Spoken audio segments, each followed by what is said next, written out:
dans les points de vue. Et ce qui est formidable et que j'ai toujours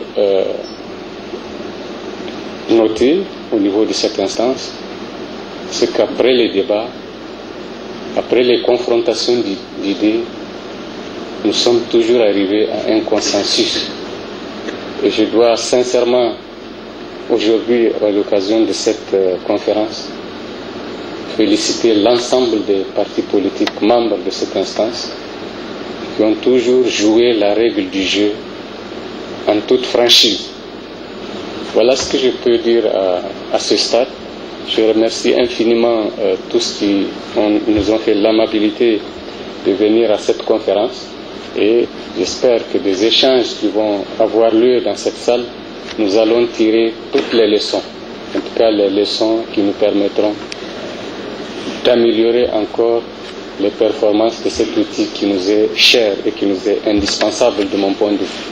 Ainsi, le premier conférencier, M. Sanoussi Jakou, dans son exposé, a fait un rappel historique du contexte dans lequel le CNDP a vu le jour.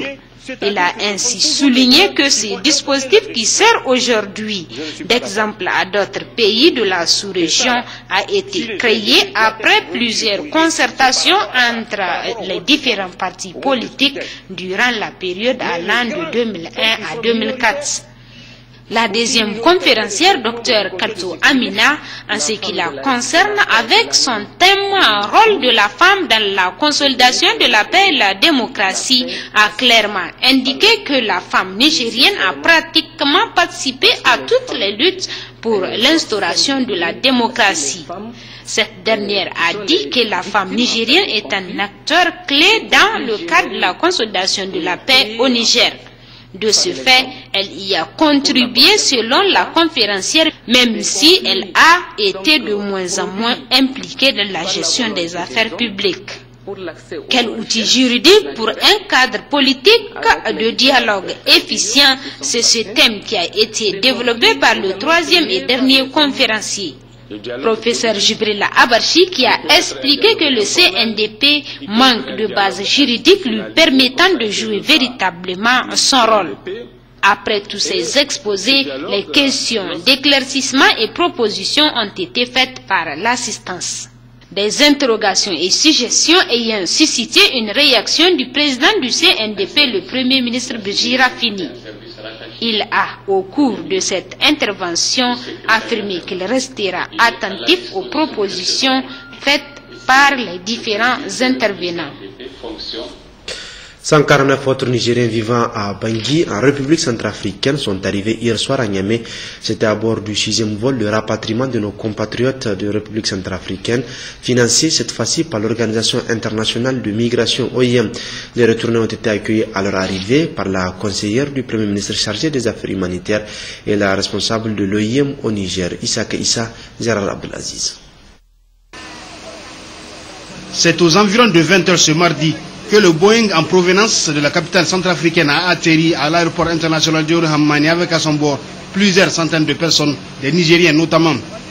À l'accueil, on notait la présence de la conseillère aux affaires humanitaires du Premier ministre et la responsable au Niger de l'Organisation internationale des migrations OIM, institution.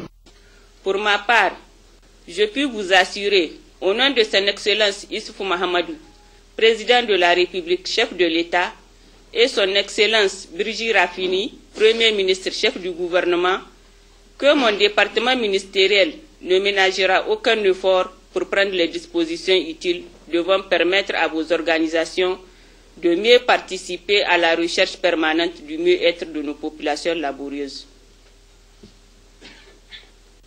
Mes services sont déjà instruits pour relancer en concertation avec vos représentants le dossier de construction de la maison des ONG associations de développement afin de renforcer vos capacités de concertation inter-ONG associations de développement. La ministre déléguée au développement communautaire a reconnu et salué enfin la contribution des ONG et associations de la société civile dans le développement du pays. Elle assure rester ouverte à tous quand il s'agit des questions de développement du pays. Réunion ce jour du comité consultatif en rapport aux questions du Hajj et Oumra au Niger. Objectif de cette rencontre, l'examen des résultats de l'édition 2013 du Hajj. Ses insuffisances et améliorations seront ainsi passées au peigne fin. Et c'était sous la présidence du commissaire à l'organisation du Hajj et de la Oumra, président du séance de la dite réunion. C'est Soumela Ibrahim et Barokoba. Par la présente réunion, le comité consultatif des questions de Hajj, sous la présidence du commissaire à l'organisation du Hajj et de la Oumra, président de séance, examinera les résultats de l'édition 2013 du Hajj. En effet, vous aurez à examiner le rapport du Hajj 2013, à vous prononcer sur la question des couchettes et des restaurants à Mina, à examiner l'évaluation des agences organisatrices du pèlerinage du Hajj 2013, et aussi à vous prononcer sur certains textes qui sont nécessaires pour parfaire la structure juridique de l'organisation du Hajj au Niger. Un cadre opportun pour le commissaire de rendre un hommage à tous ceux qui ont facilité le Hajj 2013. Je ne veux pas terminer ce propos bref et liminaire sans réitérer mes sincères remerciements aux autorités du Niger et particulièrement à son Excellence Monsieur le Premier ministre, qui n'a ménagé ni effort ni moyens pour guider et appuyer le jeune Koro dans l'accomplissement de sa mission. Je voudrais aussi, avec votre permission, remercier tous les acteurs de la chaîne d'organisation du Hajj, et ils sont nombreux, pour leur contribution déterminante dans la réalisation de l'édition qui vient de s'achever. Leur récompense incombe au Seigneur Tout-Puissant et il ne manque jamais à sa parole. Si la présente réunion sonne comme le bilan de l'édition 13 du Hajj, elle est sûrement celle qui jette déjà les jalons de la prochaine édition. Retour à l'intérieur du pays où le gouverneur de la région de Zender, Kalla Moutari, a visité hier le site des travaux de récupération des terres avant de visiter les établissements primaires des quartiers Djagindi et Garimala dans l'arrondissement 1 de la ville de Zender. Sandanatahi Fajiboukar. Mesurer les impacts des travaux de récupération des terres sur l'amélioration des conditions de vie de la population, tel est l'objectif de cette visite du gouverneur sur les sites de Magaria, Taadam et Riga dans l'arrondissement 1 de la ville de Zender. Ces travaux, financés par le programme d'action pour la résilience climatique PAC-RC, ont permis de récupérer 50 hectares de terres dégradées.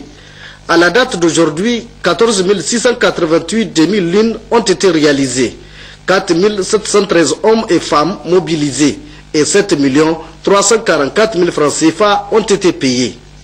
En outre, la population maintenue dans son territoire d'attache bénéficiera de la réalisation des puits maraîchers et des appuis conséquents qui seront mis à sa disposition dans le cadre de la campagne des cultures irriguées, a annoncé le gouverneur Kalla Moutari, qui se réjouit de l'engouement que suscite l'initiative 3N à Zender.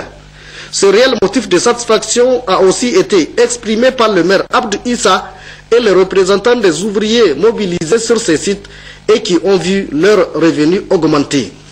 Autre visite, le gouverneur Kalla Moutari s'est rendu à l'école Medersa Gari Limam et Nord et à l'école Djagindi 2 pour s'inquiéter des conditions de travail des élèves et enseignants.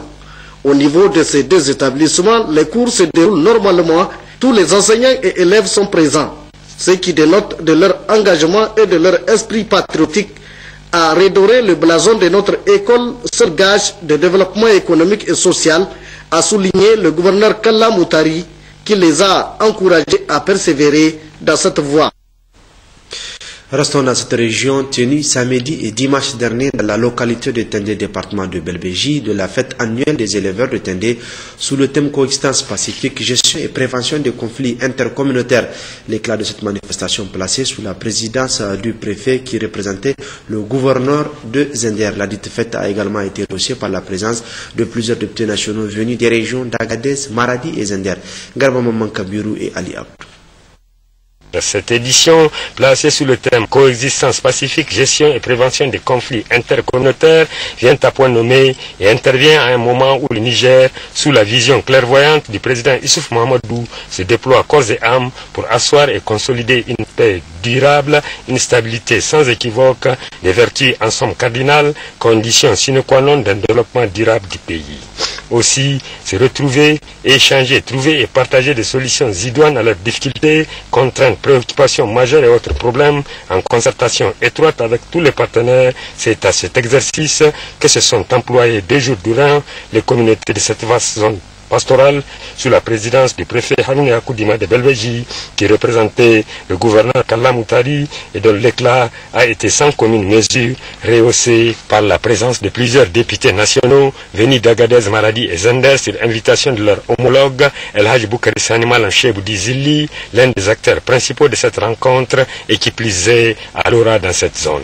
L'objectif principal de cette rencontre devait indiquer le président de la coopérative de Tandé lors de la cérémonie d'ouverture de la fête est essentiellement axé sur le maintien et la consolidation de la paix et la sécurité dans la zone et au-delà toute la région et son entourage. Le maire de Tarka Hima Kassoum et le chef de canton El Hadji Samro Al-Gadit ont pour leur part souhaité la bienvenue aux invités et ont saisi l'occasion pour exprimer leur satisfaction avant d'exhorter tous et chacun à la culture de la paix. L'honorable député national Boukari Sani Malan Chebou a de son côté salué cette initiative avant de faire sienne toutes les préoccupations et de la population pour lesquelles il a promis des solutions qui s'imposent. En ouvrant officiellement la cérémonie et abondant dans le même sens que ses prédécesseurs, le préfet Harouna Yakoudima, au nom du gouverneur de la région, devait de prime abord adresser aux participants les cordiales et fraternelles salutations du président de la République Issoufou Mahamadou avant de souhaiter que les manifestations se déroulent dans la symbiose, la paix, la solidarité et la fraternité. Ainsi, et pour joindre l'utile à l'agréable, plusieurs activités d'intérêt général dans ces audiences foraines d'établissement et enregistrement de naissance, des courses de chameaux et de chevaux, concours du plus beau chameau, le mieux harnaché, ont été organisés à l'occasion de cette fête des éleveurs de Tandé.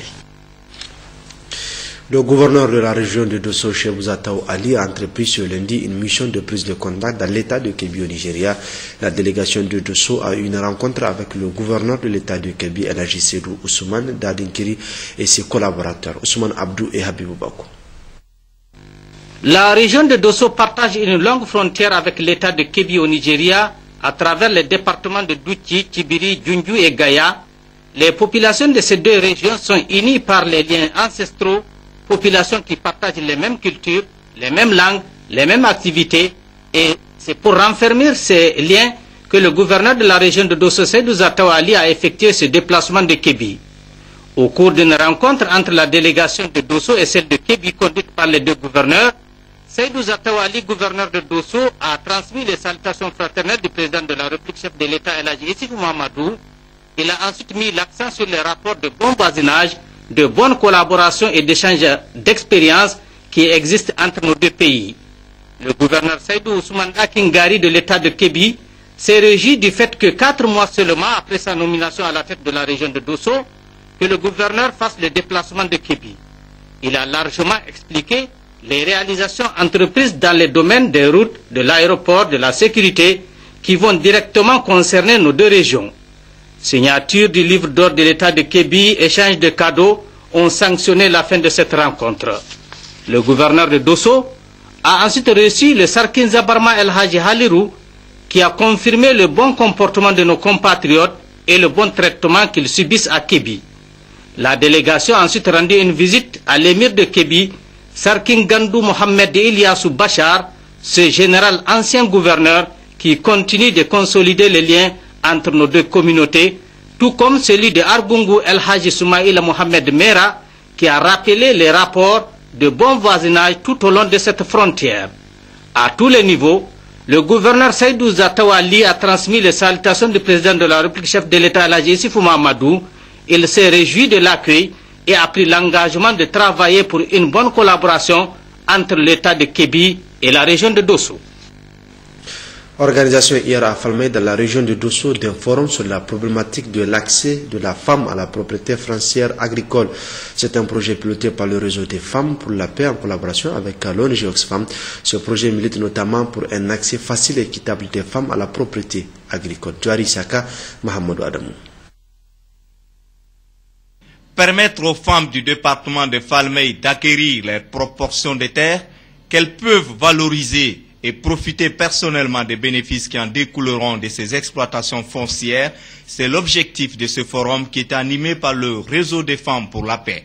Expliquer aux responsables quels sont les chefs traditionnels, les guides religieux et les responsables administratifs, l'importance et la raison de cette initiative. Ce forum a donc pour but essentiel de poser la question foncière et de débattre notamment de l'héritage des femmes et de leur accès aux facteurs de production.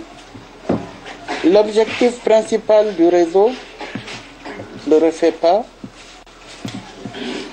reste et demeure la promotion de la paix dans les foyers, la paix dans la communauté et la paix dans notre pays.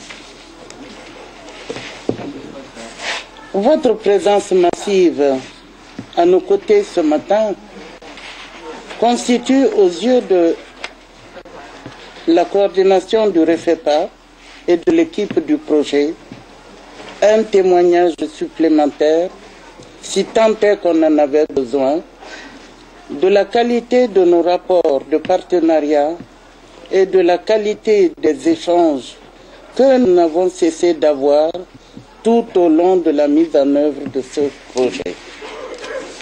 Je voudrais particulièrement saluer ici la franche collaboration des populations de Falmey, plus spécifiquement les femmes, les autorités administratives et coutumières, les leaders religieux qui se sont bien appropriés le projet et lui ont permis d'atteindre dès la première année les résultats qui sont les siens aujourd'hui. Après 4 heures de discussion entre les représentants du département de Falmey et les responsables du réseau des femmes pour la paix, des engagements ont été pris.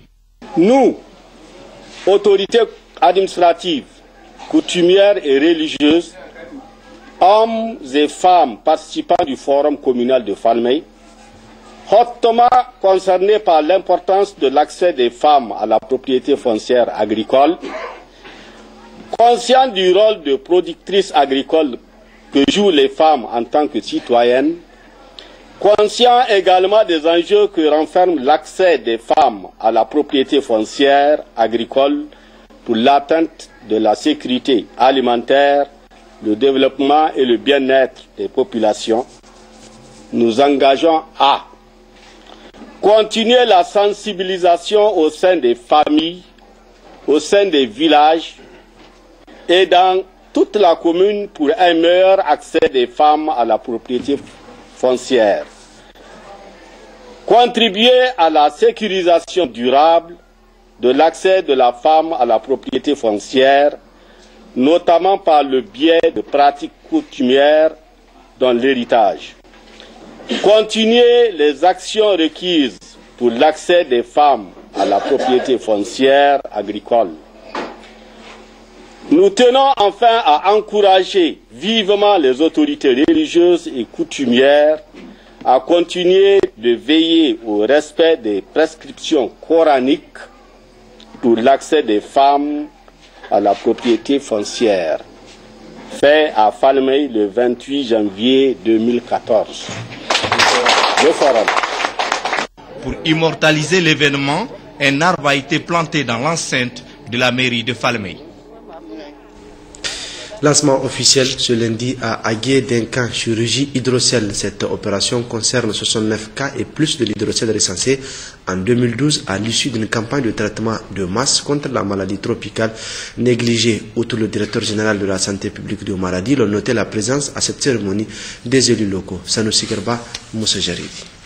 Organisé par le ministère de la Santé publique avec l'appui financier de l'ONG internationale RISEAL, Réseau international schistosomiase et lutte, la présente campagne de chirurgie d'hydrocèle s'inscrit dans le cadre de la prise en charge gratuite des malades d'hydrocèle recensés lors d'un dépistage actif des cas récemment organisés. 85 cas d'hydrocèle ont en effet été recensés, dont 69 à Agué, soit 81% de l'ensemble des dépistés dans la région de Maradi, justifiant ainsi le choix d'Agué pour abriter le présent camp de chirurgie. Ce qui fait que Agué est donc le site où on peut facilement vraiment trouver les cas. Et maintenant, c'est des cas vraiment anciens parce que des malades avec des hydrocèles énormes, géantes là, qui les empêchent même d'être actifs. Donc ils sont vraiment sur le plan de développement local, ils sont improductifs. Donc il faudrait nécessairement à travers donc ce genre de campagnes de traitement des masses organiser la chirurgie contre donc la pathologie qu'on appelle l'hydrocèle. Il faut rappeler que cette maladie est invalidante. Elle augmente du coup la pauvreté, entrave les personnes atteintes par l'incapacité de gagner leur vie avec tout le lot de pertes de productivité qu'elle engendre. Son traitement étant très coûteux pour les malades, l'ONG Riséal a décidé de venir en appui aux autorités pour la prise en charge de l'opération. Donc les malades sont transportés de chez eux jusqu'au niveau du bloc gratuitement. Ils sont ici logés et nourris gratuitement.